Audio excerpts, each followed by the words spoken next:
देख रहे हैं नेटवर्क 33 राजकुमार के साथ। दोस्तों, आज की कहानी में आगे बढ़ने से पहले अगर अभी तक आपने हमारा चैनल सब्सक्राइब नहीं किया है तो कर दें और साथ ही वीडियो को लाइक शेयर कमेंट ज़रूर कर दें। तो चलिए जानते हैं एक और डरावनी भूतिया घटना के बारे में।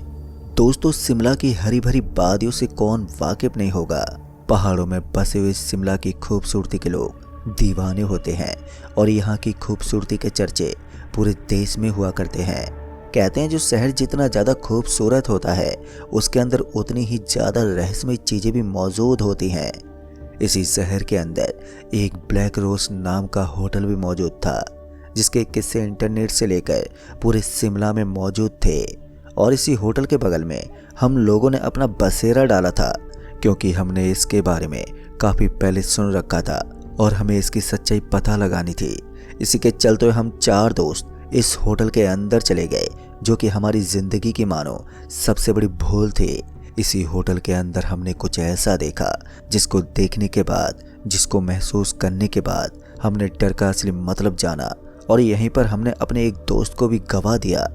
तो चलिए दोस्तों, जानते हैं कि आखिर क्या है पूरा मामला बिना किसी देरी के। दोस्तों, हम 4 दोस्त दिल्ली से शिमला के लिए निकल गए, जिनमें से थी एक पायल, विकास और रिया। और पायल मुझे बहुत ही अच्छी लगती थी और वो मेरी क्रश भी थी और पायल ये बात भी जानती थी, लेकिन मैंने इसको लेकर अभी पायल को कुछ साफ साफ नहीं बोला था।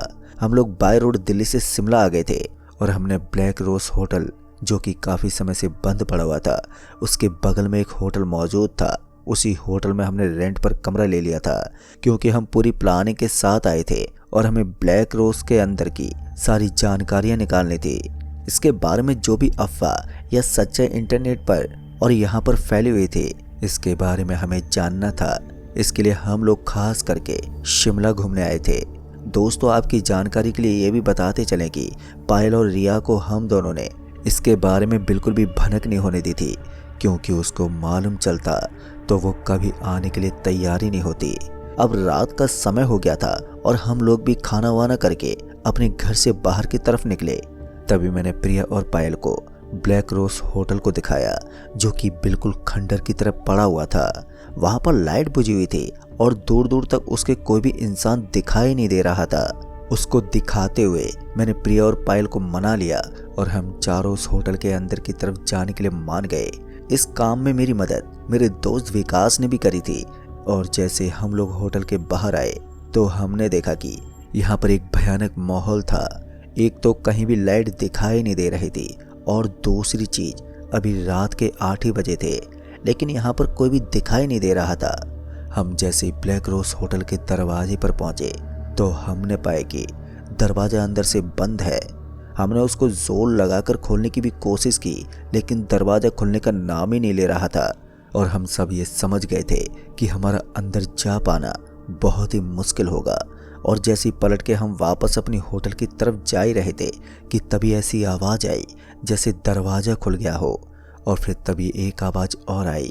दोस्तों, ये आवाज़ ऐसी थी मानो घर के अंदर रखी हुई कोई चीज़ गिरी हो, जिसकी आवाज़ हमें सुनाई दी थी। और जैसे ये आवाज़ हमारे कानों में गूंजी वैसे ही हम चारों ने पीछे की तरफ घूम कर देखा तो हमने पाया कि दरवाज़ा हल्का सा खुल चुका था। अब इस चीज़ को देखकर हम चारों ने एक दूसरे का चेहरा देखा और इस चीज़ से हमें ये भी पता चल गया था कि अंदर शायद कोई तो मौजूद है और हमने अंदर जाने का निर्णय लिया। हम दोनों आगे की तरफ चल रहे थे लेकिन प्रिया और पायल काफ़ी ज़्यादा डरी हुई थी और वो हमें अंदर जाने से रोक रही थी। अब हम ब्लैक रोज होटल के अंदर घुस चुके थे, पर जैसे हमने अंदर की तरफ एंट्री की कि एक ठंडी हवा का झोंका हमें महसूस हुआ। अंदर की तरफ बिल्कुल अंधेरा था तो हमने अपनी जेब में मोबाइल की फ्लैशलाइट जला ली और जलाकर देखने की कोशिश करने लगे। हमें दिखाई दिया कि वहाँ पर दीवारों पर बड़ी बड़ी तस्वीर टंगी हुई थी। हम अंदर की तरफ बढ़ने लगे पर अंदर की तरफ हमें कुछ भी दिखाई नहीं दिया। वहाँ पर सिर्फ सीढ़ियाँ ही दिखाई दे रही थी जिससे ऊपर का रास्ता जाता था। शायद वहाँ पर कमरे बने हुए थे जो कि हमें यहाँ से साफ साफ दिखाई नहीं दे रहे थे। इसलिए हम चारों ने ऊपर जाने का फैसला किया। हम चारों अभी ऊपर सीढ़ी से ही बढ़ रहे थे कि तभी एक जोरदार आवाज़ फिर से आई। हम सब ने दरवाजे की तरफ जल्दी से अपनी गर्दन घुमाई तो हमने पाया कि बाहर जाने का जो दरवाज़ा था वो अपने आप ही अचानक से बंद हो गया है। और जैसे ही ऐसा हुआ, पायल और प्रिया तो बुरी तरह से डर ही गई थी। मैंने उनको समझाने की बहुत कोशिश की कि ऐसा हवा की वजह से हुआ होगा, लेकिन वो दोनों मेरी बात बिल्कुल मानने को तैयार ही नहीं थे। प्रिया और पायल एक दूसरे का हाथ पकड़कर उस दरवाजे की तरफ बढ़ने लगे। हमने उसे बहुत रोकने की कोशिश की, लेकिन हम दोनों की बात वो दोनों सुन ही नहीं रही थी। इसलिए उनके पीछे पीछे हम लोग भी उस दरवाजे की तरफ बढ़ने लगे। प्रिया और पायल अब उस दरवाजे को खोलने की कोशिश कर रहे थे, लेकिन उनके कोशिश करने के बाद भी वो दरवाजा नहीं खुल रहा था, जिसके चलते हुए वो दोनों और भी ज़्यादा डर गए थे। डर तो मुझे और विकास को भी काफ़ी ज़्यादा लग रहा था, लेकिन हम दोनों अपने डर पर अभी काबू रखे थे। लेकिन तभी मुझे महसूस हुआ जैसे मेरे पैर पर कोई चीज़ आकर टकरा गई हो, और जैसे वो चीज़ मेरे पैर पर टकराई, मैंने एक ज़ोरदार चीख लगाई और ये चीख पूरे होटल में ऐसे गूंजी मानो किसी ने लाउड स्पीकर में चिल्लाया हो। पर हाँ, मेरी ये चीख सुनकर मेरे साथ मौजूद वहाँ पर मेरे तीनों साथी भी काफ़ी ज़्यादा डर गए थे। सभी ने जल्दी से अपने मोबाइल की फ्लैशलाइट मेरे पैरों की तरफ डाली तो मैंने देखा कि वहाँ पर एक बिल्ली थी जो कि मेरे पैरों से आकर सट गई थी। जब मैंने जाना कि वो सिर्फ एक बिल्ली थी, तब जाकर मेरी जान में जान आई और वहाँ पर मौजूद लोगों के डर भी अब ख़त्म हो गए थे। अभी हम सब मिलकर उस बाहर वाले दरवाजे को खोलने की कोशिश ही कर रहे थे, जिससे हम बाहर की तरफ जा सकते थे। लेकिन हमारे कोशिश करने के बावजूद वो दरवाज़ा नहीं खुल रहा था, और यही वजह थी कि वो तीनों लोग भी काफ़ी ज़्यादा डर गए थे, और मैं भी। पर मैंने उन्हें समझाने की बहुत कोशिश की, और फिर मैंने बोला कि मानते हैं दरवाज़ा पुराना होने की वजह से जाम हो गया होगा, लेकिन ऊपर खिड़कियाँ मौजूद होंगी जिसके माध्यम से हम कूद कर नीचे की तरफ जा सकते हैं। दोस्तों, मेरी ये बात सुनकर वो तीनों भी इस बात पर राजी हो गए और मेरे साथ ऊपर जाने का फैसला कर लिया था, जिससे हम कोई कमरे में जाते और वहाँ पर खिड़की ढूंढते और खिड़की से कूद के इस जगह से बाहर निकल सकते थे। और हमने ठीक ऐसा ही किया। हम जैसे ऊपर पहुँचे तो हमें एक दरवाज़ा दिखाई दिया, लेकिन इसके ऊपर बाहर से ताला बंद था। हम आगे की तरफ गए, लेकिन इसका कोई भी फ़ायदा नहीं हुआ। ऊपर की तरफ कई कमरे मौजूद थे, लेकिन सब कमरे में ताला लगा हुआ था। अब इस ताले को तोड़ने के लिए हमें कोई भारी चीज़ चाहिए थी, जिससे हम इस ताले को तोड़ पाएँ। इसलिए हम सब मिलकर एक भारी चीज़ की तलाश करने लगे। हम सब अलग अलग दिशा में चले गए थे, जिससे हमें भारी चीज़ जल्दी मिल सके। अभी हम सब इधर उधर गए हुए थे कि तभी कुछ देर के अंदर रिया की एक जोरदार चीख निकली। उसकी चीख सुनकर तो मानो हम तीनों भी उसकी तरफ भाग कर गए, और हमने देखा कि वहाँ पर एक कंकाल पड़ा हुआ था। ये कंकाल केवल सर था, जो कि काफ़ी पुराना लग रहा था। इसी को देखकर रिया भयानक तरीके से चिल्लाई थी, और इस चीज़ को देखकर पायल भी काफ़ी ज़्यादा डर गई थी। फिर मैंने और विकास ने एक दूसरे का चेहरा देखा, और हम ये अच्छे से समझ गए थे कि हम बहुत ही बुरी मुसीबत में अब फंस चुके हैं।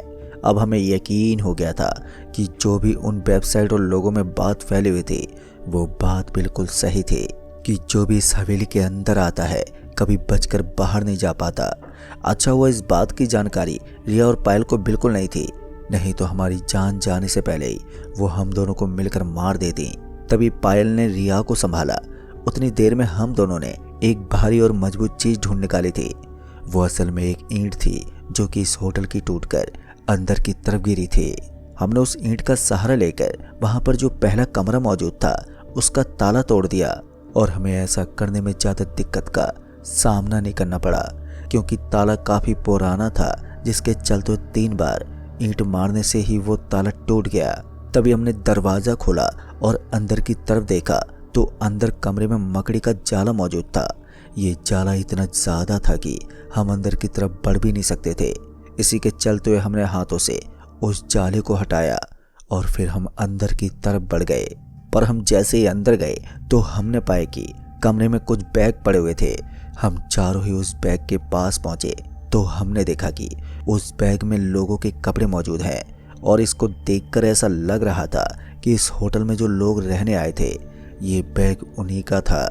अभी हम कमरे के अंदर इधर उधर सब देख ही रहे थे कि तभी हमें एहसास हुआ जैसे नीचे वाले फ्लोर पर कोई मौजूद है। उसके चलने की आवाज़ हमारे कानों तक साफ आ रही थी, ये चीज़ हम सबको काफ़ी ज़्यादा डरा चुके थे और इसी के चलते हम चारों ने एक दूसरे का हाथ पकड़ लिया था और कमरे से बाहर निकलकर सीधा नीचे की तरफ देखने की कोशिश कर रहे थे कि आखिर ये कौन है जो नीचे चल रहा है। हम जैसे नीचे फ्लोर पर आए तो हमने देखा कि नीचे तो कोई भी मौजूद नहीं था। हमने काफ़ी देर नीचे देखा और आवाज़ भी दी, लेकिन कोई फ़ायदा ही नहीं हुआ। हम वापस अभी ऊपर वाले फ्लोर पर आए तो हमने पाया कि जो कमरे को अभी हम खोलकर अंदर गए थे वो कमरा वापस से बंद हो गया था और वहाँ पर ताला पड़ा हुआ था, वही ताला जो ताला अभी हमने तोड़ा था। अब ये चीज़ देखकर हम इतना तो समझ गए थे कि कोई तो है जो ये नहीं चाहता कि हम इस कमरे के अंदर जाएं। उधर से प्रिया और पायल हमें यहाँ से जल्द निकलने की सलाह दे रही थी और हमें भी ऐसा ही लगता था कि हमें जल्द से जल्द यहाँ से निकल जाना चाहिए, लेकिन हमारे पास यहाँ से बाहर निकलने का कोई रास्ता ही मौजूद नहीं था। हम समझ गए थे कि हमने यहाँ आकर अपनी ज़िंदगी की सबसे बड़ी भूल कर दी थी। तभी अचानक से हमारे सामने एक किताब आ गई। वो किताब कहाँ से आई थी हमें नहीं मालूम था, लेकिन अचानक से वो खिसकती हुई आकर हमारे पैरों के सामने रुक गई। इन सब चीज़ों को देखकर हम डर के मारे थर-थर काँप रहे थे। मैंने इस किताब को उठाने का फैसला किया और जैसे इस किताब की तरफ बढ़ने लगा तो वैसे ही मुझे रिया और पायल ने रोकने की कोशिश की, लेकिन मैंने उनकी बात नहीं सुनी क्योंकि मेरे पास इसके अलावा कोई दूसरा रास्ता भी मौजूद नहीं था। मैंने उस किताब को उठाकर देखा तो इसके अंदर ब्लैक रोज यानी कि इस होटल का पूरा इतिहास लिखा हुआ था। इसमें लिखा हुआ था कि कैसे दो भाइयों की गलती की वजह से इस होटल में कितनी जानें गई हैं। इसमें लिखा हुआ था कि आखिर ये होटल कैसे श्रापित हुआ है। अभी हम इस होटल के बारे में कुछ पढ़ ही रहे थे कि तभी हमने देखा कि अचानक से तेज तेज हवाएं चलने लगी हैं और अपने आप ही उस किताब के पन्ने पलटने लगे और अचानक से हमारे सामने पेज नंबर 225 खुल गया, जिस पर कुछ तस्वीरें बनी हुई थी और इनको देखकर साफ समझ में आ रहा था कि जैसे कोई इंसान किसी की बलि दे रहा हो। अभी हम कुछ समझ पाते कि उससे पहले ही अचानक से हमारे सामने आकर ऊपर से कांच के एक बड़ा सा झूमर गिर पड़ा और ये झूमर का कांच टूटकर सीधे रिया की आंखों के अंदर घुस गया। हम तीनों को भी हल्की फुल्की चोट आई थी, लेकिन रिया की आंखों में कांच घुसने की वजह से वो दर्द से वहीं पर छटपटाने लगी और हम सब उसे घेर कर बैठ गए। हमें कुछ भी समझ में नहीं आ रहा था कि हम क्या करें और देखते ही देखते पायल के हाथ में रिया ने दम तोड़ दिया। हम सब लाचार बैठे बस वहीं पर रो रहे थे। हमें मालूम था जो हाल अभी रिया का हुआ है वो हाल एक एक करके हम सबका होने वाला है और हम सब यहीं पर मारे जाएंगे। अचानक से बिल्कुल खामोशी छा गई और हम सब एक दूसरे का चेहरा देख रहे थे और हम सबको एक दूसरे की सांस तक सुनाई दे रही थी। उस होटल के अंदर इतना ज़्यादा सन्नाटा हो गया था कि हमें मालूम ही नहीं था कि आगे क्या होने वाला था। तभी मेरी नज़र उस किताब पर पड़ी तो मैंने उस किताब को वापस से उठाकर देखा और जब मैंने किताब का पन्ना पलटा और वही पन्ना खोला जो पन्ना अपने आप हवा से खुला था, तो मैंने पेज नंबर 225 ही खोला जिसमें बलि देने की फ़ोटो बनी हुई थी और उसमें कुछ लिखा था, पर यह भाषा हमारी भाषा नहीं थी जिसको मैं समझ पाता। लेकिन तस्वीर देखकर मुझे इतना तो समझ में आ गया था कि अगर दरवाजे पर किसी का खून छिड़का जाए और उसे खोलने की कोशिश की जाए तो वो दरवाज़ा खुल सकता था। ऐसा किताब की तस्वीर में बना हुआ था। हमने ठीक वैसा ही किया। मुझे सब लोग रोकने की कोशिश कर रहे थे, लेकिन मैंने किसी की नहीं सुनी। मैंने रिया के खून को अपने हाथों में लिया और लेकर उसे दरवाजे के कोने कोने में छिड़कने लगा, जहां से दरवाज़ा खुलता और बंद होता था। मुझे देखकर मेरे दोस्त भी समझ गए थे कि मेरा दिमागी संतुलन खराब हो चुका है और वो दोनों बैठकर मुझे घूर रहे थे। मैंने उनसे भी बोला कि रिया के खून को उठाओ और लाकर इस दरवाजे के ऊपर लगाओ। वो ऐसा करने के मूड में नहीं थे, लेकिन मेरे जोर डालने पर उन्होंने ऐसा करना शुरू कर दिया था। मेरे साथ साथ मेरे दोनों दोस्त मिलकर ये काम करना शुरू कर दिए थे, लेकिन इसका भी कोई फ़ायदा होता हुआ दिखाई नहीं दे रहा था। जब ऐसा कर लेने के बाद भी कुछ नहीं हुआ तो पीछे से पायल ने बोला, क्यों ना हम लोग भी अपना अपना खून इस दरवाजे पर लगा कर देखें, हो सकता है कुछ हो जाए। पायल की बात मुझे बिल्कुल सही लगी। वैसे भी ऊपर से झूमर गिरने की वजह से, हमारे हाथ में कांच लगने की वजह से हम लोगों के शरीर से खून पहले से निकल रहा था और उसी खून को हम लोगों ने अपने हाथ में मला और मलकर उसी दरवाजे पर लगा दिया। ऐसा करने से कुछ ही समय के अंदर हमने देखा कि दरवाजा अपने आप ही खुलने लगा है। हम लोग दरवाजे से पीछे हट गए और फिर देखते ही देखते कुछ ही सेकंड के अंदर वो दरवाजा पूरी तरह से खुल गया था। हमने वहां से जल्दी से रिया को उठाया और उठाकर बाहर की तरफ आ गए। हम जब बाहर निकले तो हमें किसी सपने से कम नहीं लग रहा था। हमें खुद पर यकीन हो रहा था कि हम लोग यहाँ से बचकर बाहर आ गए थे। खैर हमारे साथ जो रिया थी उसकी तो मौत उसी समय हो गई थी। हम तीनों की जान तो बच गई थी, लेकिन हमारी गलती की वजह से आज हमारे बीच रिया नहीं है।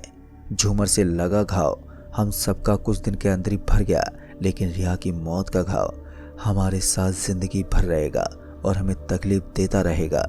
तो दोस्तों इस कहानी में बस इतना ही। कहानी आपको पसंद आई हो तो वीडियो को लाइक शेयर कमेंट जरूर कर दें। तो मैं आपका दोस्त राजकुमार जल्द ही मिलूंगा ऐसी एक और डरावनी भूतिया घटना के साथ। तब तक के लिए बाय एंड टेक केयर।